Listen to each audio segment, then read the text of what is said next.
আজকে আপনাদের সাথে কিছু কথা বলতে আইছি, যে কথাগুলো না বললেই নয়।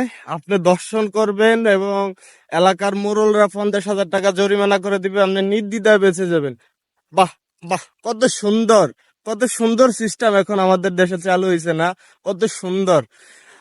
রামগতি আপনার এসে লক্ষ্মীপুর জেলা রামগতি উপজেলায় এমন এক ঘটনার, রোমাঞ্চকর ঘটনার শিকার হলো এক ফ্যামিলি, এবং গ্রামের মোড়লরা মিলে 50,000 টাকা জরিমানা করে দিছে দর্শনকারীকে। কি সুন্দর না, কি সুন্দর, বা বাস্তব চিত্র। আমরা খুবই লজ্জিত, রামগতি উপজেলার মানুষ হয়ে আমরা খুবই লজ্জিত। এই দর্শনকারীকে উপযুক্তমূলক শাস্তির দাবি জানাচ্ছি এবং নির্দ্বিধায় গ্রেপ্তারের আওতায়, আইনের আওতায় আনার জন্য দাবি জানাচ্ছি, এবং সুষ্ঠু বিচার যেহেতু ওই মেয়েটি পায়, এটাই আশা করছি রামগতি থানা প্রশাসন পুলিশের কাছে।